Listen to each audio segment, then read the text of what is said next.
Emily Carter's shift had been the kind that every EMT silently hoped for, uneventful. No major car wrecks, no collapsed lungs in living rooms, no late-night overdoses. Just steady calls, nothing too heavy, nothing that would follow her home. By the time she clocked out, the sky had already darkened, and exhaustion wrapped around her like a heavy blanket. She swung by a small strip mall market on her way home to pick up groceries, ponytail loose, scrubs still showing faint stains from the morning's minor runs. She wanted nothing but food and a bed. Her paper bag crinkled in one hand, her phone in the other, when she noticed someone stumbling near the taco shop. At first glance, he looked like just another drunk out too late. But as her eyes focused, she saw the blood. The young man, mid-20s at best, wore a torn Marine uniform. His leg dragged with each step, his side drenched in crimson. His face was ghostly pale, sweat shining against skin stretched too thin. He kept pushing forward, hand trembling against his ribs, determined to stay upright though his body was giving way. People around him hardly looked up, eyes glued to their screens or their food. Emily's training snapped into place instantly. She dropped her bag, rushed to his side, and eased him toward the curb. "Sit down, you're bleeding. I'm an EMT." He let himself sink, shoulders sagging as his breath rasped through clenched teeth. She scanned his torso, bruising across the shoulder, likely broken ribs, a deep wound along his side. With quick, sure movements, she pulled out gauze, pressed firmly, trying to slow the flow. Her hands were steady, focused, moving on instinct. Then she caught movement in the corner of her vision. Two men approached with purpose, not curiosity. One tall, hood pulled low, the other bald with tattoos curling up his neck like vines. Their eyes locked on the Marine. They weren't passers-by. They were hunting. "Back off," the tattooed one growled. Emily shifted, blocking their path. "He needs help. I've called for an ambulance." "No one asked you," the bald man snapped. "Walk away." Her stomach tightened. Behind her, the Marine tried to whisper through ragged breaths. "They followed me." The realization struck like lightning. These men hadn't just appeared. They had pursued him. Emily planted her feet. "You're not touching him." The hooded man slipped something from his pocket. A blade caught the streetlight. He lunged, not at her, but at the Marine. Emily threw herself in the way. Steel cut into her arm, heat and fire blooming instantly. She screamed, but didn't fall. A second slash tore across her back as she twisted to shield him. She gripped the attacker's wrist, fighting to force the knife downward. The other man slammed a boot into her ribs. Pain cracked through her body, but she stayed upright, refusing to move aside. The Marine behind her tried to push himself up, but collapsed, groaning. Blood pooled under both of them. Emily's vision blurred, her body slick with her own wounds, yet she held the line. A stab sank into her shoulder. She couldn't count anymore. Her hands slipped with blood. Her legs trembled. Still she screamed, "Help! Call 911." People froze, phones raised, capturing instead of intervening. Only one voice rang out. "Leave her alone." The attackers faltered, then bolted into the shadows. Emily dropped hard to her knees. The Marine lay flat, consciousness flickering. She pressed her palms against his side, whispering through gasps, "Stay with me. Don't quit." The world spun. Sirens wailed closer. Another set of hands pressed over hers, another voice urging, "We've got it, hold on." As she sagged back, eyes locked on the blur of stars, darkness swallowed her. The next fragments came in bursts. Red lights flickering behind eyelids. Oxygen masks sealing her face. Shouted names she couldn't form answers to. Pressure-crushing wounds. She tried to ask about him, the Marine, but her throat only rasped. At the scene, chaos sharpened into control. Police cordoned off the area, pulling statements from shaken witnesses. A restaurant owner turned over security footage. Most onlookers slipped away, but one student, Luis, stayed, telling officers. She stepped in front of him. She didn't even hesitate. Meanwhile, in a separate ambulance, Corporal James Rivas clutched Emily's blood-soaked jacket. His ribs fractured, his abdomen bleeding internally, he hovered near collapse. But medics noted his vitals were holding. One said softly, if she hadn't stepped in, he wouldn't have made it.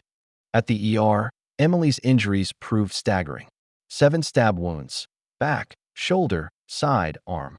Collapsed lung, fractured ribs. Hours of surgery, transfusions, stitches running across her body. Miraculously, arteries and heart had been spared. She was moved unconscious to intensive care. Rivas, though critical, stabilized in a room nearby. When Emily eventually surfaced, everything blurred. Sterile ceiling lights, the tug of tubes, raw pain with every breath. Panic rose until a nurse leaned close. "You're safe. You made it through. The Marine's alive because of you." Relief coursed through her, heavier than the pain itself. Later, a tall officer in uniform stepped into her room. "Emily Carter?" "Captain Ramirez, U.S. Marine Corps." He set a small bronze coin on her tray. "Corporal Rivas asked me to give you this.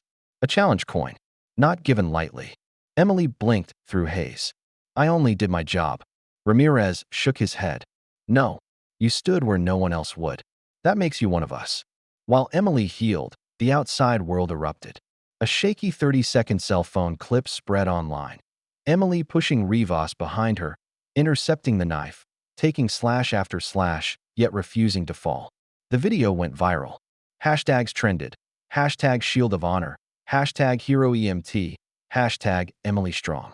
Veterans reposted it with words like, "This is what courage looks like." News anchors repeated her name. Police identified the attackers as local gang affiliates known for targeting service members. One was arrested within a day, the other remained at large. Charges loomed: attempted murder, gang activity, weapons offenses. But what the city clung to wasn't fear. It was pride. Pride in a stranger who hadn't backed down. Emily's hospital room filled with cards, flowers, letters. Some came from people she'd never met. One read simply, "You saved one of ours. Thank you." Another, "I lost brothers overseas. You gave us hope again." A veteran drove across state lines just to leave a note outside her door, "Your family now." She read each message with tears slipping silently down her cheeks. A few days later, Rivas visited. Weak, leaning on a cane, bruised and scarred, he still carried a quiet fire in his eyes. "Miss Carter," he said softly. Emily tried to sit up. "You're alive." He placed his unit patch into her palm. "This was mine. Now it's yours." She stared, overwhelmed. "I don't understand." Captain Ramirez, standing nearby, explained, "That patch isn't given to civilians. But what you did wasn't ordinary. In battle, we call it a guardian moment. And that's what you were." Emily thought life might come once she returned home. Instead, it swelled. For mornings after her discharge, a knock rattled her door. Her mother opened it and gasped. Across the street, in perfect formation, stood over 100 Marines in full dress uniform. Boots aligned, hands at their sides, silent. At the center stood Corporal Rivas, upright on a single crutch. Emily stepped onto the porch, weak but steady, bare feet against the cold concrete. On a signal, every Marine raised their hand in salute. The unified snap echoed through the neighborhood. Neighbors peeked from windows, veterans stood at attention in their yards, children watched wide-eyed. Rivas's voice carried, "You stood between death and one of ours. Today, we stand for you." Two Marines walked forward. One handed Emily a folded American flag. The other opened a wooden box containing a custom-forged coin, larger than any she had seen, engraved, "To the shield, from those you stood for." Her hands shook as she accepted them. "I don't deserve this," she whispered. Rivas's gaze was steady. "You've earned far more." Recovery was long and brutal. Therapy sessions forced her to rebuild strength in trembling hands. Scars tugged with every movement. Some days, she cried out of sheer frustration. One afternoon, Rivas showed up carrying Lego sets. "Motor skills," he grinned. "Marine-approved rehab." Hours later, she fit the final piece of a miniature battleship. She sobbed, not for the toy, but because it proved progress, no matter how small. Gradually, Emily returned to light EMT duty, training rookies, giving talks. Invitations rolled in from military groups. On stage, she told packed halls, "I didn't have time to weigh risks. I only thought of what I might save." Applause thundered. Letters continued arriving. A 12-year-old girl wrote, "You showed me girls can be strong too. I want to help people like you." Emily cried quietly after reading it. She hadn't asked for attention, but maybe her story could spark something greater. Months passed. The media frenzy cooled, but Emily's life never returned to its old rhythm. Her scars healed into pale reminders. Flashbacks struck at odd moments. but she learned to breathe through them. And through it all, Rivas remained, visiting, sitting with her on porches, laughing over coffee, helping her rediscover joy. On Armed Forces Day, Emily was invited to Arlington to speak. She stepped to the podium, nerves shaking her legs, until she spotted a familiar block of Marines in the third row, the same who had saluted outside her home. Their silent presence steadied her. "I'm not a soldier," she began. "I've never worn the uniform. But courage doesn't always come with stripes or medals. Sometimes it's just refusing to step aside." That night, I didn't act because I was fearless. I acted because someone needed me. The crowd rose to its feet, applause, tears, salutes. Somewhere a cadet whispered, "She's why I joined." Later, walking among white headstones, Rivas placed a coin on a grave and whispered, "We're not done paying it forward." He turned to Emily. "They've asked me to help train the next generation. I said yes, on one condition, that you stand with me, not as a Marine, as a partner, a teacher, a guardian." Emily smiled. "Then I'm in." Her story became part of training curricula for medics and soldiers alike. She toured bases and schools, hugged widows, inspired students. Strangers called her the shield. She never thought of herself that way. To her, it was simple. Someone was bleeding, and she refused to walk away. On the anniversary of the attack, she returned quietly to the taco shop. She laid a red flower on the curb, whispering, "Thank you for letting me be needed." A little girl tugged her sleeve. "Are you the hero lady?" Emily knelt, scars pulling. "No, I'm just someone who helped." The girl grinned. "I want to help too." Emily hugged her.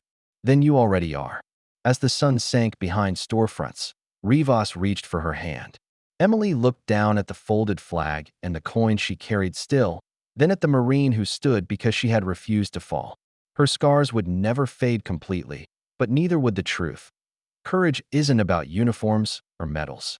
It's about choosing to stand when everyone else steps back. Emily Carter had made that choice, and because of it, she would never be the same.